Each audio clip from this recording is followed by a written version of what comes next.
Luego ya vamos a entrar en esta lección 2.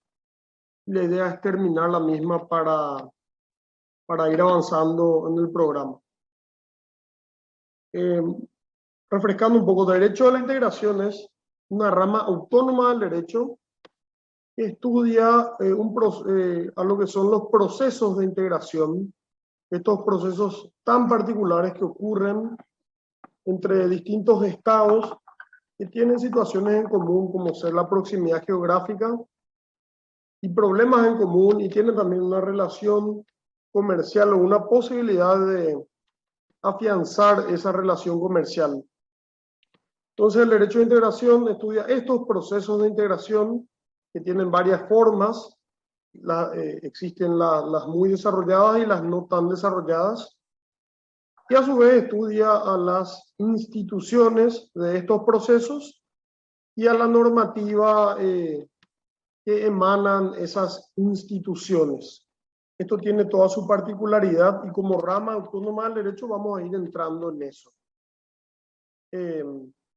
Habíamos hablado de la integración como un fenómeno sumamente positivo. La integración abraza a la globalización como un fenómeno positivo que si bien genera numerosos desafíos y problemas, también es decididamente un fenómeno positivo. La integración entiende que la democracia es una condición sine qua non para que un Estado participe en cualquier proceso. Obviamente la integración elimina toda hipótesis de conflicto, y hablo de conflicto bélico, no de los conflictos normales que pueden suscitarse dentro de lo que es el comercio. Y bueno, tiene también principios y valores y tiene fines que persigue. Entre los más importantes está el desarrollo económico y la consecución y el consecuente mejoramiento de la calidad de vida de las personas que son ciudadanas de los distintos estados parte. Entonces, este es el escenario hoy. Ya no estamos en un mundo bipolar, en un mundo partido en dos, en Occidente por un lado y el eje soviético por otro. Ya no estamos en un mundo donde abundaban los regímenes autoritarios, las famosas dictaduras. Sin embargo, estamos ya en un mundo donde la mayoría de los estados comulga con los principios democráticos. Después podemos hablar de que funcionen bien o mal, pero ya hay una hoja de ruta, unas reglas de juego que se han establecido, y los procesos de integración liderados por la Unión Europea, que es el proceso paradigmático, jugaron un rol determinante para que esto así sea. En América Latina ya tenemos prohombres que hablaban de la integración, como Simón Bolívar, José de San Martín, el propio Gervasio Artigas, pero eran todavía alianzas coyunturales, con enemigos en común, no tanto con fines u objetivos positivos en común, sino era más una contraposición a lo que era la hegemonía de la corona española, sobre todo en Iberoamérica. Luego tuvimos algunas experiencias interesantes, como ser el ALADC, que es la Asociación Latinoamericana de Libre Comercio, o el ALADI, que es la Asociación Latinoamericana de Integración. Y estas experiencias sirvieron, sí, para empezar a perseguir un anhelo integracionista, pero tropezaron como había dicho, con regímenes autoritarios, con diferencias ideológicas que existían en esa época. Obviamente no, al no existir democracia y al haber hipótesis de conflicto constante, bueno, no podemos hablar de que estas experiencias integracionistas hayan prosperado. Sin embargo, no es menos cierto bueno, que fueron hitos importantes que hasta hoy son estudiados y que bueno, que vamos a estudiar en profundidad en las próximas lecciones. Luego sí, ya llegamos al advenimiento de la democracia en Latinoamérica, al acercamiento entre Brasil y Argentina. Paraguay había ya abandonado esa política pendular de estar bien con Argentina, pero mal con Brasil, o a la inversa, y ya se empezaba a perfilar la concepción en un mundo donde uno tiene que pensar en bloques, primero pequeños bloques subregionales y después ya, ¿por qué no?, bloques ya que ejerzan roles protagónicos en el mundo entero. Hoy el Mercosur, por ejemplo, es el productor de alimentos más grande del mundo y bueno, en términos per cápita y en términos, creo que de números absolutos también. Entonces, eso posiciona a este proceso de integración como un jugador clave en lo que se viene. Entonces, estos objetivos eran de repente inalcanzables, planteándose como objetivos de cada estado de forma independiente o separada. A través del proceso de integración que es el Mercosur, bueno, pudo cristalizarse más. Y es solo un ejemplo, ¿verdad?, de cómo la integración estrecha el comercio interno entre los Estados miembros, pero también fortalece a estos mismos estados de cara a terceros.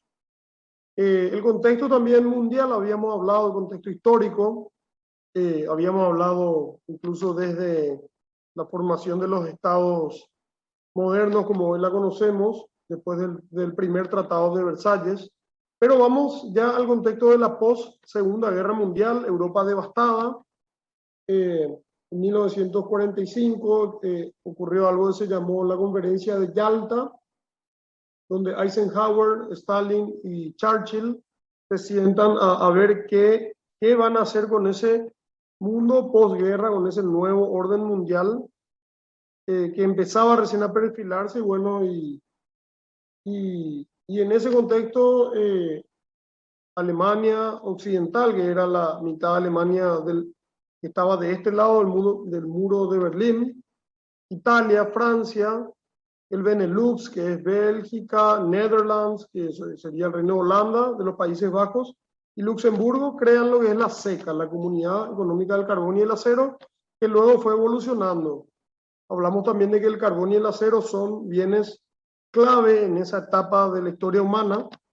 El carbón como combustible, el carbón mineral, recuerden que no es carbón vegetal, que usaba ese combustible era utilizado por la industria en Europa, y el acero, que era un elemento imprescindible en la industria y también en la construcción en aquella época. Recuerden que el hormigón, como existe hoy, como hormigón estructural, todavía no existía en gran escala en esa época. Luego, con Le Corbusier y con muchos adelantos científicos y tecnológicos, se alcanzó, digamos, el hormigón como una concepción para grandes estructuras, pero antes realmente se construía con acero. Los grandes rascacielos de New York y Chicago utilizan el acero, el steel framing, como material de construcción. Entonces, bueno, esa unión económica del carbón y el acero fue evolucionando en una comunidad económica más amplia, fueron invitando a más países y bueno, ahí empieza ya a tomar forma lo que es la Unión Europea como proceso. El mundo comercialmente, y ahora sí vamos entrando ya en la lección 2, de la posguerra, de la época del Plan Marshall, de la época de la seca y la incipiente Unión Europea, era un mundo que tenía una tendencia multilateral para manejar el comercio. Y lo que ocurrían eran justamente acuerdos múltiples en aranceles y en en comercio en general, en transacciones internacionales. Estos acuerdos se llamaban GATT. GATT son siglas en inglés que quieren decir General Agreements, acuerdos generales, on Tariff and Trade, sobre aranceles aduaneros y comercio en general. Y con estos acuerdos se reglaban, valga la redundancia, las reglas de juego del comercio internacional. Y esto funcionó relativamente bien, en tanto y en cuanto el comercio todavía no era tan pujante, los bloques no estaban, los bloques económicos me refiero, no estaban tan constituidos, y el derecho internacional privado, el derecho internacional clásico y el derecho internacional público, con la diplomacia y otras instituciones, bueno, podían apañarse para llevar adelante el flujo comercial en el mundo. Recién en la década del 90, en 1994 y 95, en la Ronda de Uruguay, en una de esas tantas reuniones donde se celebraban acuerdos generales de aranceles aduaneros y comercio, se crea la Organización Mundial del Comercio, que es una organización mundial que tiene sede en Ginebra y que toma esa posta de establecer reglas de juego y principios como la reciprocidad, la competencia leal, la nación, la cláusula de la nación más favorecida, entre otros, que empiezan a regular las relaciones comerciales de los países. Y bueno, habíamos hablado también del advenimiento de la democracia y de la ya maduración de distintos procesos de integración. Aquí ya estaba el Mercosur iniciando, dando sus primeros pasos desde 1991. La Unión Europea ya era sólida, ya era fuerte, ya habían celebrado el Tratado de Roma, el Tratado de Maastricht, ya tenían una constitución. Y bueno, habían otros procesos como el NAFTA, que es el North America Free Trade Agreement, el Acuerdo de Libre Comercio de América del Norte. Recuerden, América del Norte implica Estados Unidos, Canadá y México. México no es un país centroamericano, como a menudo uno tiende a pensar. No es un país, sí puede ser parte de Iberoamérica, porque era colonia española, pero geográficamente están en América del Norte. De hecho, México se llama técnicamente, su nombre largo es Estados Unidos Mexicanos de América del Norte. Bueno, ellos tienen una zona de libre comercio gigantesca con los Estados Unidos y con Canadá. No funcionan como bloque económico todo el tiempo porque solo son un área de libre comercio, una muy grande, pero no trascienden a otros estadios de integración como es la unión aduanera, el mercado común o la unión política, económica y monetaria como el caso de la Unión Europea. Entonces, ellos están contentos con esa concepción limitada de un proceso de integración y bueno, y hasta ahí van. Cada país mantiene su política monetaria, cada país mantiene su política migratoria, cada país mantiene su política comercial con relación a terceros países y también sus aranceles. Bueno, en el Mercosur ya se trató de hacer algo un poco más aventurado, que es un mercado común como su nombre lo implica. Pero entonces, bien, entramos en una integración que entiende a la globalización y al nuevo orden económico posguerra mundial, posguerra fría, donde la democracia impera y ya no se discute como la mejor concepción del mundo. Y bueno, y aquí empieza ya lo que llamamos el advenimiento de los procesos de integración, que, repito, toman a la globalización como un fenómeno positivo, que tiene obviamente sus matices y sus desafíos, y tiene sus peligros y su lado malo, pero que en términos comerciales, en términos de adelantos tecnológicos y demás, representan oportunidades revolucionarias en el devenir del ser humano. Nosotros realmente vivimos una época impresionante hay ya desafíos que el ser humano está venciendo. Uno de ellos es la guerra, el otro el hambre. Se habla de desafíos como la salud. Y otra vez hay pasos que damos en el sentido contrario, o tropiezos como ser la pandemia, que fue feroz, gravísima, que a todos nos golpeó y nos privó de meses y años de una vida normal, que afectó a nuestros seres queridos, generó incluso la pérdida de seres valiosos para todos nosotros.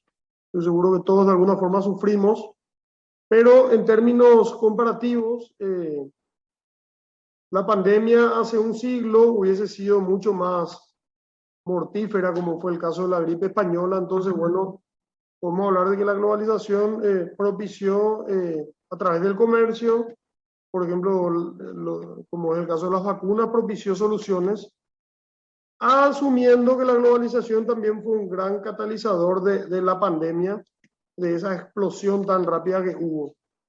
Eso ocurre por el tráfico de personas que hoy existe y que a su vez genera un tráfico comercial.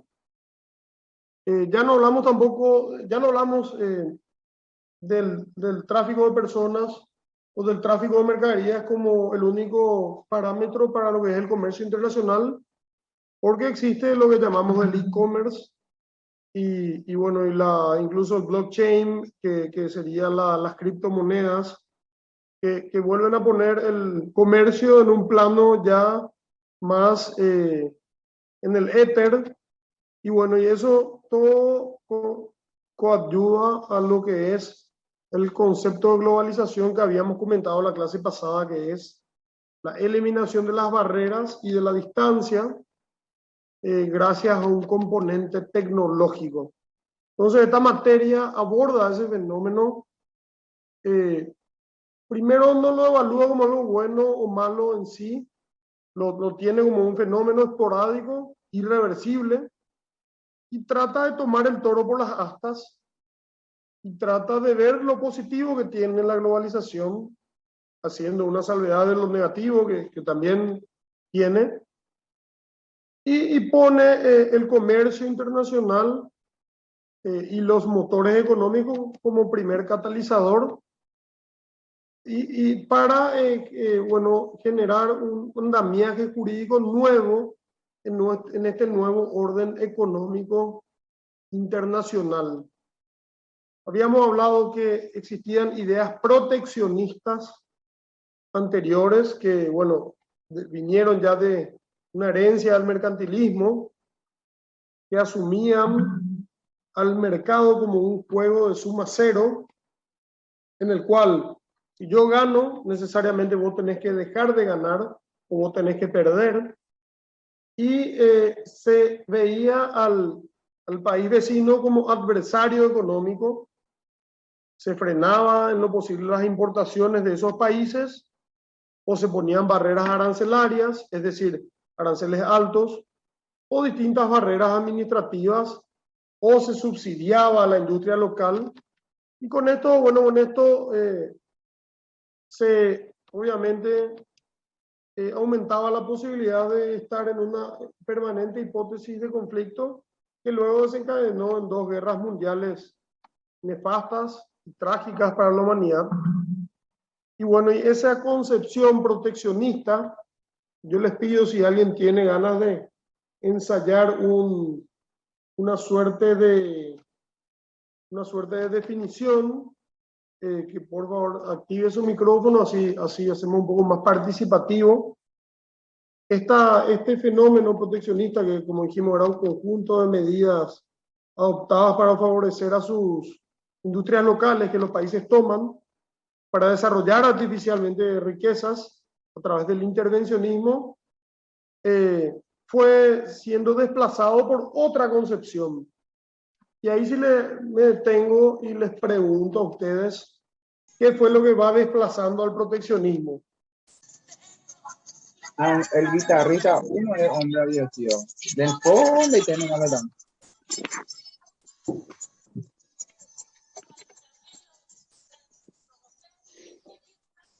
Si alguien tiene tiene ganas de Mira tu cara. a cuenta de eventuales puntos en el examen, que fue, habíamos hablado la clase pasada, que fue lo que desplaza al proteccionismo como concepción.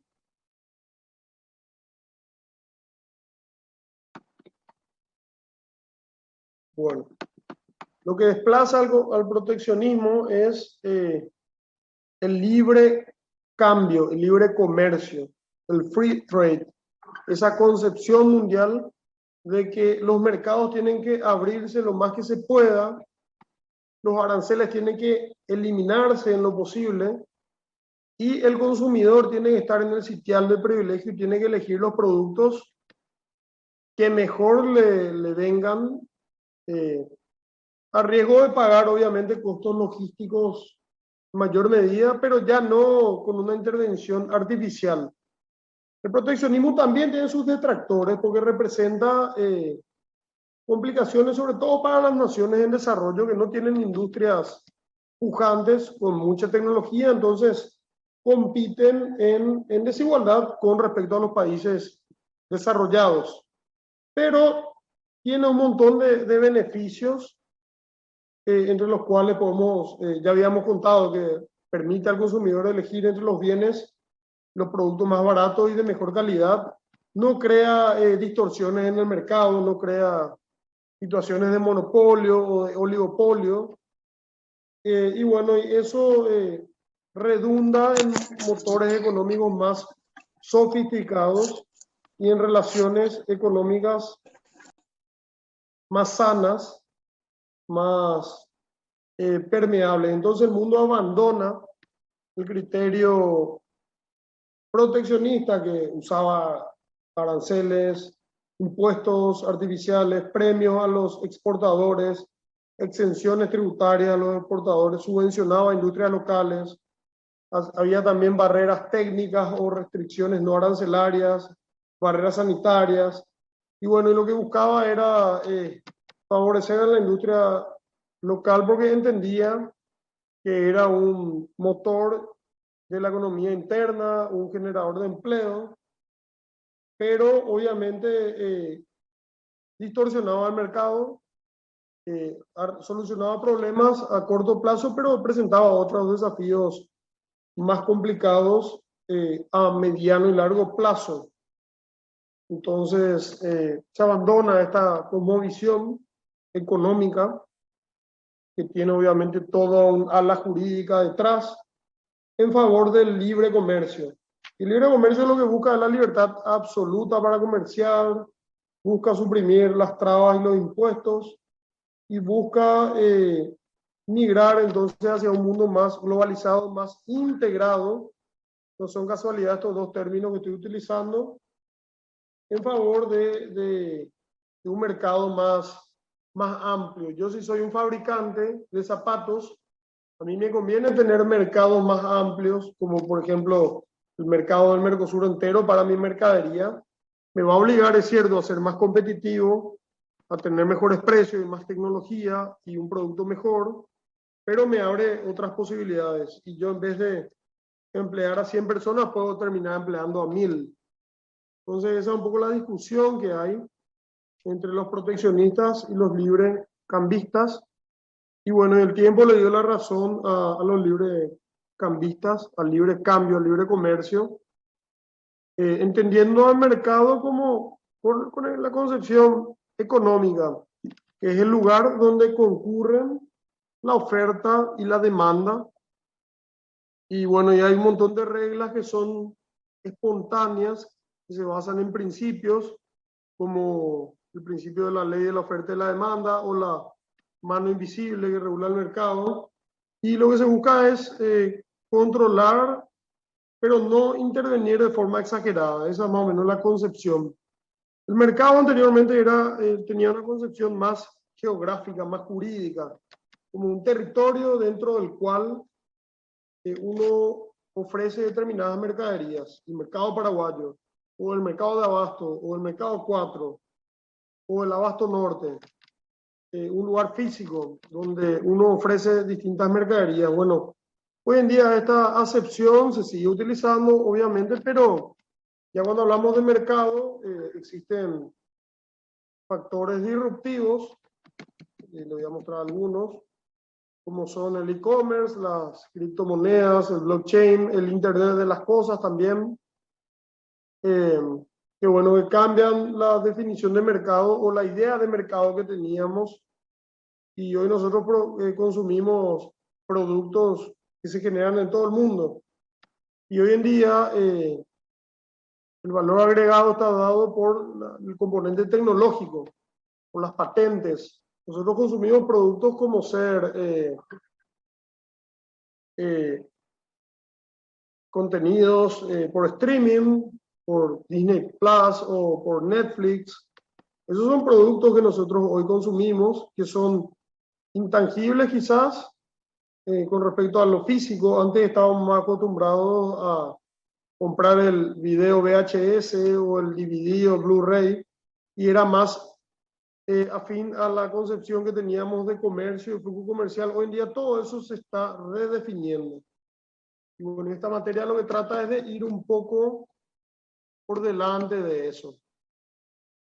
Entrando de vuelta en la lección 2, ya habíamos explicado lo que son, lo que es el GATT, que son acuerdos generales. Son varios acuerdos que se fueron celebrando a lo largo del siglo pasado, que establecían las reglas de juego. Eran acuerdos, no era todavía una organización como tal.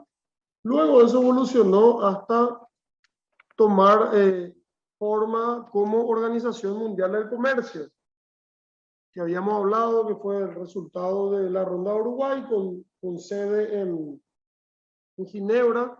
Ya es una organización tangible, palpable, donde todos estos principios de los acuerdos del GATT se tomaron y se le dieron nuevos bríos, se los ayornó, y hoy a través de las normativas de la Organización Mundial del Comercio, que no es un proceso de integración, sino que es una organización internacional de países que están, que se ocupa de regir las normas del comercio internacional por medio de acuerdos, donde los países suscriben y luego ratifican con sus respectivos parlamentos.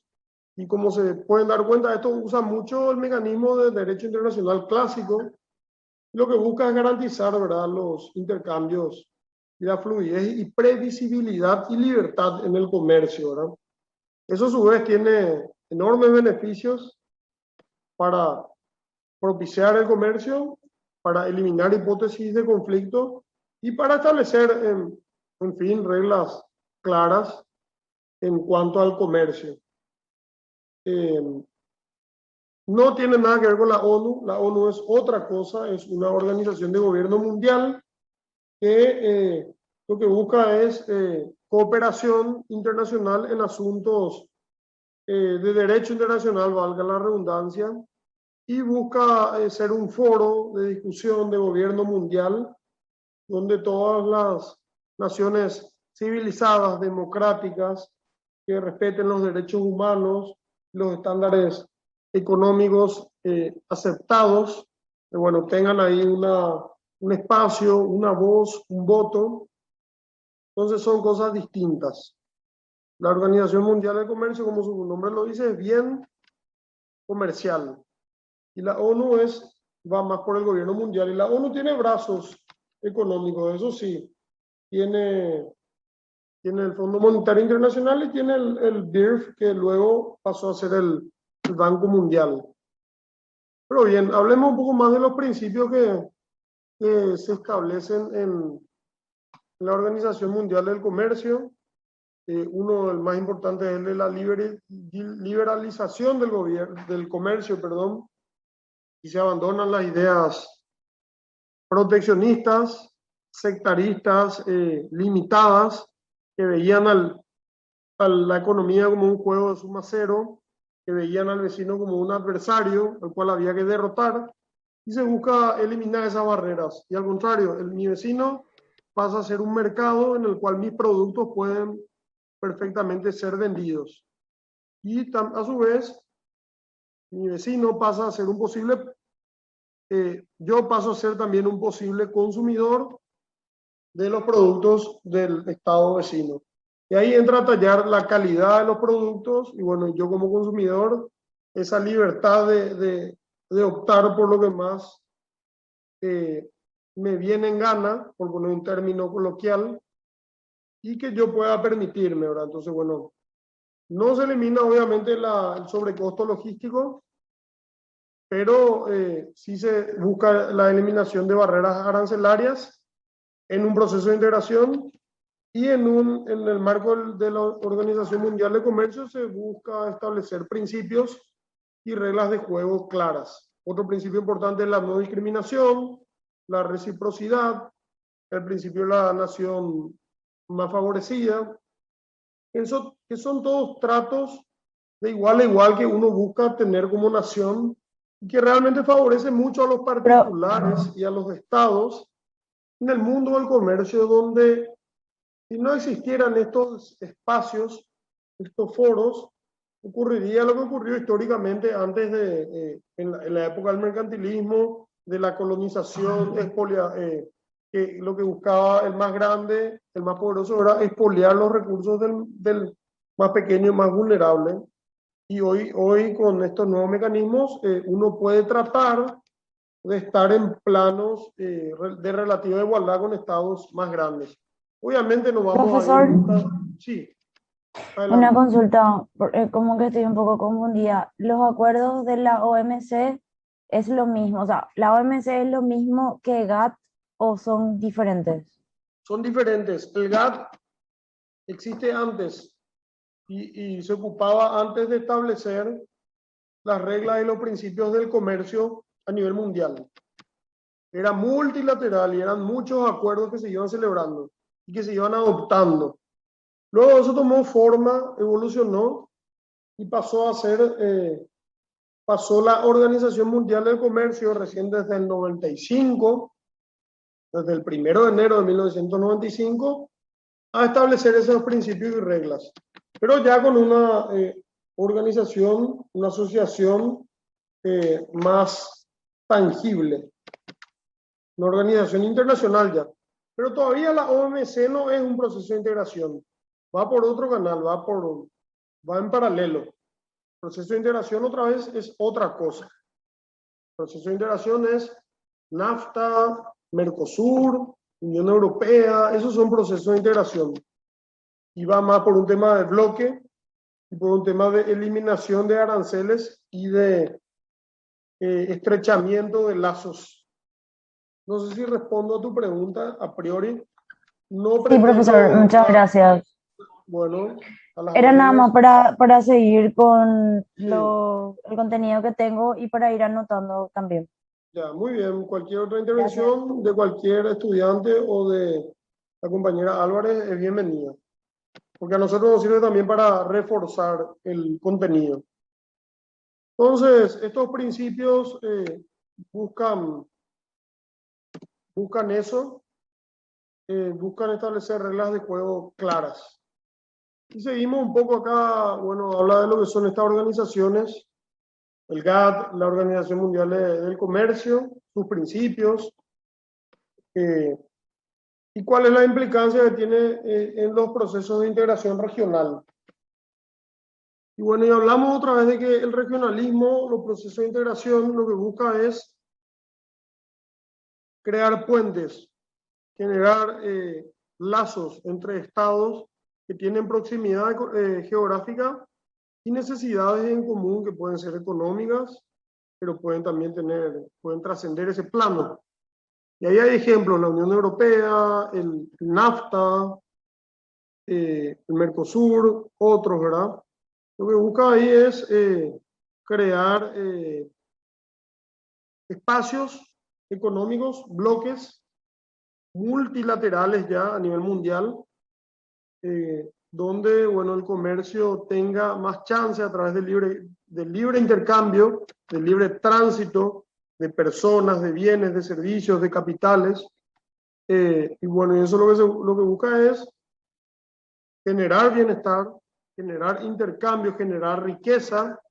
Ya no se lo ve al vecino como un rival, ¿sí? Como alguien que te va a expoliar o que te va a quitar una posibilidad de crecimiento, sino se le ve como un amigo, como un par, como un partner en lo que es el desarrollo y bueno, la consecución de un mejoramiento de la calidad de vida a través de un crecimiento económico, pero luego trascender también como un proceso de integración en otras esferas, a otras esferas, como ser el área de salud, el área de educación, el área de gobierno político, el área de educación terciaria, de cooperación tecnológica, etcétera, dependiendo del grado de desarrollo del proceso.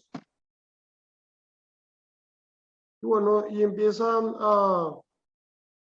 a existir en paralelo los acuerdos regionales comerciales a través de la Organización Mundial de Comercio como gran articuladora. Y eso va en paralelo con los procesos de integración. Bueno, ahí está un poco lo que es esa divergencia entre proteccionismo y libre cambio.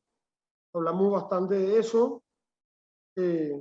Ambos tienen sus cosas a favor y sus cosas en contra, pero bueno, el libre cambio, desde nuestra humilde opinión, ha dado pruebas de que es el mejor camino y de hecho es el camino por el cual transita el derecho de la integración como rama del derecho de la ciencia jurídica.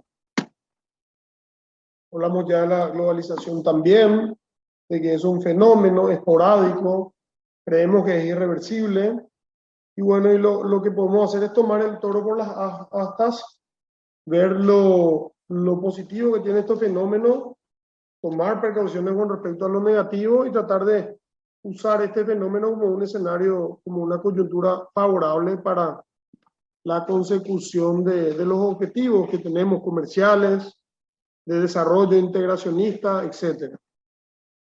Está el tema militar también.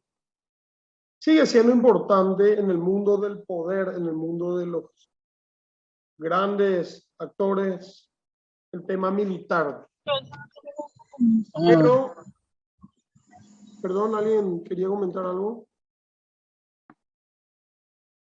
Bueno, sigue siendo importante el tema militar, el factor militar, el Consejo de Seguridad de la ONU, el Consejo de Países que tienen tecnología atómica y nuclear, pero hoy en día el factor económico pasa a un eje central como un factor predominante en las relaciones internacionales, que siguen utilizando el derecho internacional clásico, la diplomacia, las demás instituciones políticas, pero a través también ya de los procesos de integración como actores, como bloques, como protagonistas en el devenir de las relaciones internacionales, no solo comerciales, sino políticas, incluso militares.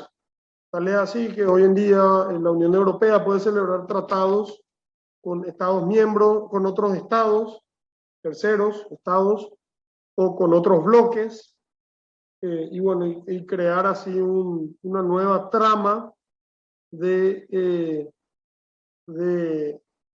relaciones internacionales con un nuevo manto normativo, que es lo que es de lo que se ocupa el derecho de la integración. Bueno, también habíamos hablado de los nuevos factores y yo creo que estamos entrando ya en lo que es la lección 2. Si hay preguntas puntuales, a mí me gustaría abrir un poco el foro de discusión, escucharles ahora a ustedes.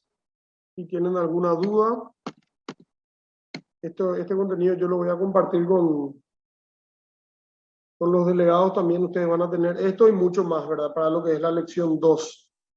Y en este libro, que es el libro recomendado por la cátedra, también van a encontrar este contenido en la página 29 en adelante hasta la 60 prácticamente. Está muy bien desglosado lo que son estos fenómenos, desde la 29 hasta la 59. El libro también vamos a poner a disposición de los delegados, es de autoría del titular de la cátedra y bueno, y parcialmente podemos providenciar alguna copia para, para el estudio, ¿verdad? Para el primer parcial y bueno, y eventualmente el segundo parcial y el examen final, porque no se edita más el libro desde hace unos años. En la biblioteca de la facultad también está, pero entiendo que todavía no está abierta, así que vamos a apañarnos. No se preocupen, por eso que no le vamos a exigir nada sin antes darle las herramientas necesarias. Ahora sí les escucho. Lección 1, lección 2, lo que quieran preguntar o profundizar, este es el momento. O compartir sencillamente una inquietud, una idea.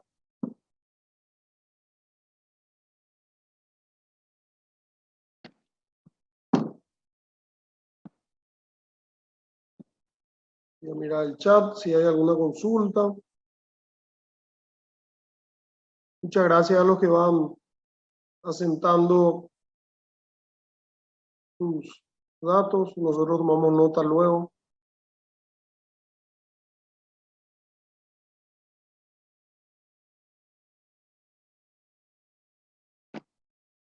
Lanzo una pregunta para romper un poco el hielo.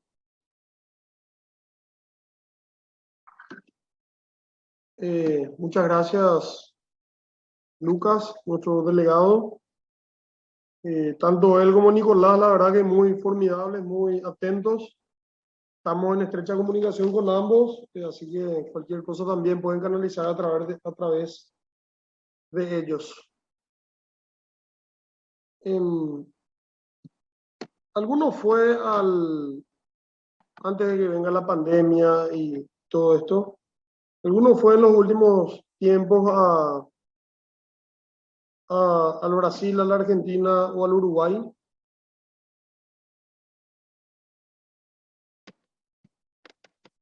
Ustedes se habrán dado cuenta que solo con la cédula pueden ir. Y eso es porque el Mercosur busca eliminar los aranceles, pero también busca trascender eso y busca una libertad de tránsito de personas. Busca un relajamiento del control migratorio. No es todavía como la Unión Europea, donde uno circula libremente dentro de lo que es el espacio Schengen, pero sí ya hay un relajamiento de controles migratorios en un mundo normal, ¿verdad? Sin pandemia, donde uno con su cédula puede transitar y estar 90 días sin ningún tipo de problemas. Anterior al Mercosur uno tenía que de repente ir con pasaporte, como ocurre en otros países, y bueno, los controles migratorios son más estrictos. Entonces, lo que se busca es que eso pase también con las mercaderías, con los servicios, con los capitales, con las inversiones, y eventualmente se genere un gran mercado. En la Unión Europea esto ya existe, pero de una forma mucho más cristalizada y evolucionada, en una libertad absoluta de circulación de bienes, de servicios, de capitales, de personas, libertades de tránsito que le llaman, y eso al final del día y también tienen obviamente la misma moneda, una unión monetaria ya con el euro. Entonces eso es lo que hace que en la práctica, sin perder las particularidades culturales, geográficas, étnicas, idiomáticas, los países pasen a formar parte de un todo un poco más pujante en términos de fuerza económica. Y eso representa también oportunidades para ellos. Vamos a hablar a profundidad de todos estos criterios, ¿verdad? Yo no quiero todavía abrumarles mucho. Me interesa de momento la parte histórica, la parte que va más por el lado de cómo fue el escenario para que esta nueva rama del derecho irrumpa y se desmarque del derecho internacional, de la diplomacia, del derecho político, del derecho constitucional y tome forma propia y vida propia. Por último, voy a volver a aclarar que el derecho a la integración y el derecho comunitario no son sinónimos, son cosas distintas que vamos a aclarar en el devenir de las clases. Hay una relación ahí género-especie El derecho de la integración es más amplio y dentro está el derecho de la integración del comunitario. Les doy una pista. Cuando uno tiene pasaporte de la Unión Europea, se dice que es ciudadano comunitario o que tiene el pasaporte comunitario. Eso es porque el derecho comunitario es el derecho que estudia a la Unión Europea, que es un proceso supranacional. Pero me detengo acá, no quiero ahondar más porque son varios conceptos ya que en su momento vamos a ir explicando y desglosando como corresponde. ¿Alguna pregunta puntual? Pregunto para romper el hielo, ¿cómo le fue en el examen? ¿Pudieron rendir? ¿Qué metodología usaron? Y alguien me comenta.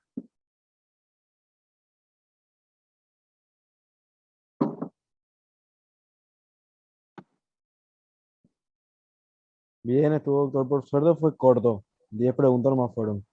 Ya. ¿Y cómo fue? ¿Por Classroom Sí, por o Classroom y selección múltiple. Generalmente así están siendo todos los exámenes. y es un solo grupo? ¿Cómo sería un solo grupo? ¿Un solo examen hay? Una O sola, sea, no hay una sola filas. tanda, un solo examen. ¿Y cuánto tiempo les dio el Y profesor? ahora por ser corto de 10 preguntas fueron 1 hora. Pero Ya, si son 20 preguntas suelen darnos 90 minutos. ya. Y ya les comento que nosotros probablemente demos máximo 1 hora para 20 preguntas. Bien, Súper. yo creo que es válido. La disposición del acta del Consejo Superior Universitario y del Consejo Directivo dice hasta 90 minutos, pero no, eso no implica que sea necesariamente 90 minutos. Pero bueno, de esos detalles técnicos hablaremos en su momento. Yo les agradezco mucho a todos por participar hoy. Comparto este contenido con los delegados y más adelante les estaremos dando otros. Y cualquier consulta, por favor, a disposición. Espero verles el miércoles que viene, tratar de avanzar más, entrar ya en la lección 3, por lo menos terminar también la 4 la próxima semana y ahí sí ya pensar en un primer examen parcial. Si no hay más, Perfecto, profe. Muchas gracias por la clase. a ustedes por participar y estamos en comunicación. Saludos y buenas noches. Gracias, Buenas profe. noches, profesor. Ustedes- Buenas noches.